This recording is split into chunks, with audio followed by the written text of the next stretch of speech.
The Royal Tenenbaums was more of like a dream come true for a 10-year-old girl. Like it was shot in New York, so it was shot where I was living, and so there was like a tutor, and it was great. Wes makes a magical set. He makes a magical atmosphere. Margot Tenenbaum was adopted at age 2. Her father had always noted this when introducing her. This is my adopted daughter, Margot Tenenbaum. I was walking through the hallway at School of American Ballet, which is where I went, and somebody was handing out flyers, and the flyer was to play young Gwyneth Paltrow. So I run downstairs when my mother is waiting for me, and I was like, "Mom, don't be mad, okay?" And she's like, "What did you do?" And I'm like, "Nothing, but I want to be in a movie." And she's like, "Okay, I know this, but I'm like, here, this is the flyer. I'm going to be in this movie." And she's like, "Wes Anderson, Gwyneth Paltrow." She's like, I don't know who that is. So we call my dad, and he looks online, and we had this really old computer, and we looked up Wes Anderson, we looked up Gwyneth Paltrow, and we went to Hollywood Video. It's like Blockbuster, and we got Shakespeare in Love, we got Rushmore, and I think those were the only 2 movies.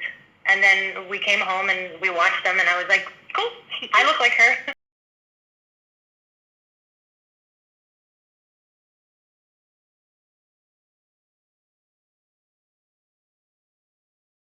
Was really like a dream come true.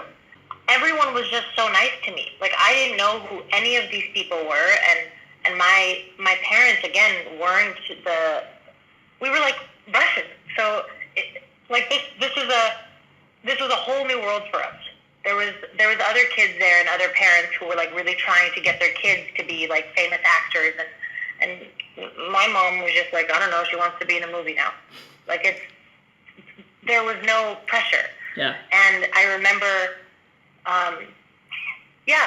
Wes was just really nice, and everyone was so nice to me. Everyone was kind and patient, and they let me just play. Like, he would tell me what he needed from the scene, but then I remember it was just as much as, like, playing pretend. But as a kid, you're just playing. Like, all of the scenes with Gene Hackman, with my father, I remember, like, I talked to my parents about this. I was like, well, how do I do this? And my mom was like, well, you're mad at him, so just look at him like he's your dad and be mad at him. And I was like, easy.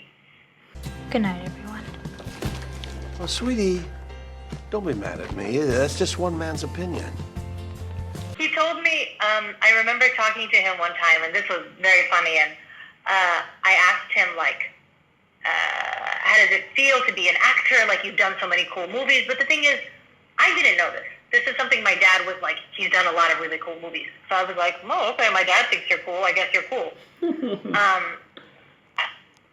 Again, this is such a, like, unknown world for us, because we came to the country when I was 4.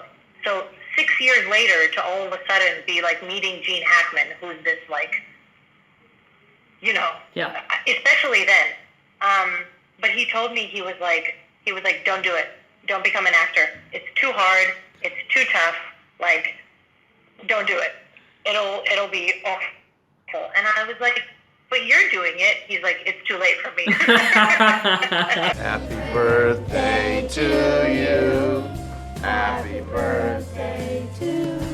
He had not been invited to any of their parties since. My most, actually, like, vivid memory from that was Angelica Houston, because at the end, she comes up with the birthday cake, and after we shot the scene, like, it's as I'm walking out, she's standing there, and this was, like, the most professional thing that I've ever seen, because her hair lit on fire. And look, if my hair lit on fire, I would throw this cake very far, do you know? But she, because it was probably, maybe it was a wig, or I don't know what it was, but she just, like, put the cake down, and everyone fixed her hair, and I was like, this to me is a professional actor that knows that, like, there's probably only one cake, you know? Like, if she drops it, if something happens to it, if something like this, I was like, oh wow, this is a job. Yeah. This isn't just someone, like, having fun. I'm like, no, this is your job. This is what you do. Hi, Eli. You said I could run away too. No, I didn't. And don't tell anyone you saw us. It was cool. It was like playing dress up. It was like playing dress up, except like a lot of people were watching. And in terms of like developing the characters, I think hair and wardrobe did a lot of that. I want to ask And you also, about that. like- Yeah. How funny, because Wes costumes is always like special. It was amazing. Because again, this is the first time in my life that somebody was like, okay, we're going to make a mink coat just for you. And I was like, okay. And my mom, of course, she was like, can we keep it? And they were like, no. I want my family back. Well, you can't have it. I'm sorry for you, but it's too late. There were 3 extraordinary children in the Tenenbaum family.